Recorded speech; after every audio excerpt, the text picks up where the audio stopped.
নমস্কার, কেমন আছো সবাই? আশা করছি সকলেই ভালো আছো। অপুর সংসারে নতুন একটি ভিডিওতে সবাইকে স্বাগত জানাই। মঙ্গলবার, এখন সকাল 9:30। আজ সকালবেলা ব্রেকফাস্টে বানানো হয়েছিল দুধ সেমাই, আর এদিকে ডাল সিদ্ধ করে রেখেছি। ওর বাপি, আমার শরীরটা খারাপ যেহেতু, তো আমি তেমন কিছুই করিনি, সত্যি কথাই। শুধু সেমাইটা বানিয়েছি। আজকে আর রুটি টুটি কিছু করিনি, সেমাই আর মুড়ি খেয়েছে, আর ডালটা সিদ্ধ করে দিয়েছে ওর বাপি। সবজি কেটে রেখেছে। ছেলেকে নিয়ে স্কুলে চলে যাওয়ার পরে আমি একটু একটু করে ঘরের কাজে কাজে হাত দিয়েছি। এদিকে সবজিটা বসিয়ে দিয়েছি, লাউ শাক, বেগুন আলু দিয়ে লাউ শাকের একটা ঘন্ট করব, তাই সবজিটা বসিয়ে দিয়েছি। আর একটু একটু করে ঘরটাকে পরিষ্কার করে নিয়েছি। সত্যি কথা, তাড়াহুড়া করে কোনো কাজ করতে পারছি না, সময় ছিল না তাই। তা না হলে রান্নাটা কিন্তু ওর বাপি করে যেত, কালকে তো উনিই করেছিল। এইদিকে দেখো, প্রায় সবজিটা হয়ে গেছে, ততক্ষণে আমি ঘরটা পরিষ্কার করে নিয়েছি। কিন্তু শরীর এখন এত ক্লান্ত লাগছে। এদিকে জামা কাপড় অনেক রয়েছে, 2 দিন জামা কাপড় কাচা হয়নি। ডালটা এখন শুধু তেলের উপরে দিতে হবে, তাহলেই হয়ে যাবে। ডাল সিদ্ধ করাই শুধু তেলের উপর দিলেই হয়ে যাবে। এদিকে সবজিটাও হয়ে গেছে। জানি না কেমন হয়েছে রান্না, কারণ কি একবার শুয়ে একবার বসে এইভাবে আজকে আমি রান্না করছি।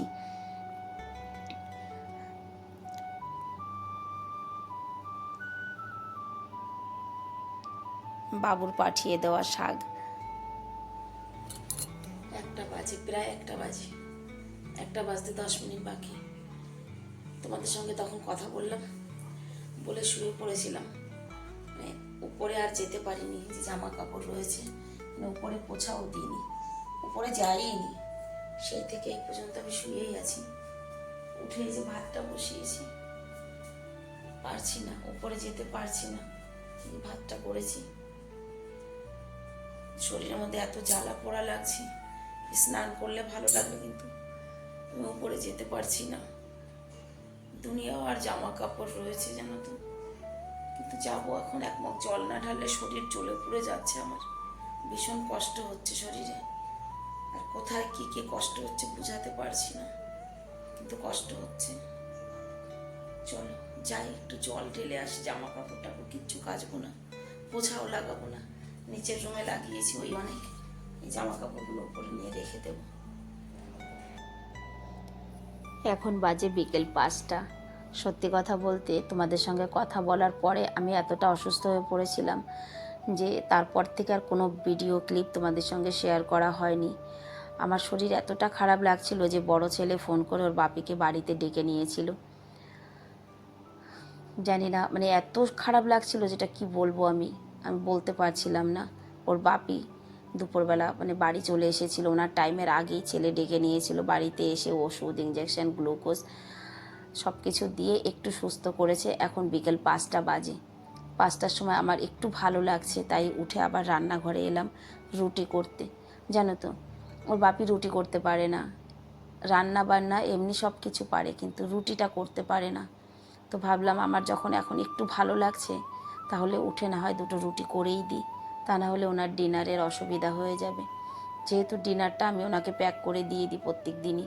ঘরে ফিরতে ফিরতে তো সেই রাত 11টা বেজে যায়। রাত 11টার সময় ঘরে এসে কখন খাবে আর কখন শোবে, এই কারণে কিন্তু আমি ওনার খাবারটা প্যাক করে দিয়ে দিই। আমাকে দেখো, দেখে বুঝতেই পারছো, এই মাত্র গ্লুকোজটা খুলেছে, খোলার পরে আমি উঠে রান্নাঘরে এসেছি। আগে 2 কাপ চা করেছি, লাল চাই করেছি, লিকার চা।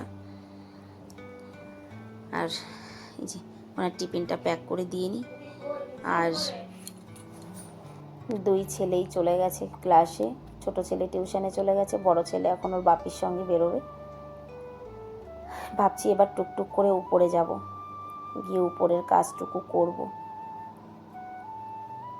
প্রথমত এসে জামা কাপড় চেঞ্জ করলাম, নাক মুখে জল দিয়ে মাথাটা আঁচড়ে নিয়েছি, তারপরে চলে এসেছি ছাদে ধীরে ধীরে। এই দেখো কত জামা কাপড় জমেছিল। এত কাজ ফেলানো দেখে না আরও খারাপ লাগে। শরীর তো খারাপ আছে, কিন্তু কাজ দেখে দেখে আরও খারাপ লাগে যে কখন এগুলো আমি করব। যদিও বা আমাকে মানা করেছে যে আজকে আর কিছু করবে না, কিন্তু ভাবলাম হাতে তো কাচবো না, নিয়ে যাই মেশিনে দিয়ে দিই। কারণ 2 দিন হয়ে গেছে আমি ছাদে আসি না, ছাদ বাগানে আসা হয়নি, গাছপালা দেখা বলো, জল দেওয়া বলো বা ছাদ পরিষ্কার কোনোটাই করা হয়নি। যেহেতু আমি প্রত্যেক দিনই কিন্তু ছাদটাকে পরিষ্কার করি, তো আজ কি 2 দিন ছাদে আসতে পারিনি। জামা কাপড়গুলো ভিজিয়ে মেশিনে দিয়ে দিয়েছি, তারপরে ছাদটাকে ঝাড়ু দিয়েছি। এদিকে দেখো আজকে আমাদের ছাদে এই ত্রিপল টানানো হয়েছে। রোদের ভয়ঙ্কর তেজ, কি বলবো, গাছপালা না সব জ্বলে গেছে, গাছের পাতাগুলো একদম পুড়ে গেছে। কারণ দুপুরবেলা তো আর ছাদে আসা হয় না, তো দুপুরবেলাতেই ওই ভয়ঙ্কর রোদে গাছপালাগুলো সব পুড়ে যাচ্ছে।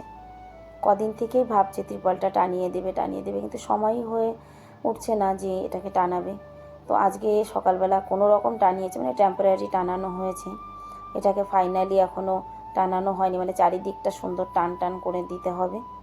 আর এদিকে আমি ছাদটা আগেই ঝাড়ু দিয়েছি, কিন্তু এবার ছাদটাকে একটু ধুয়ে দেব।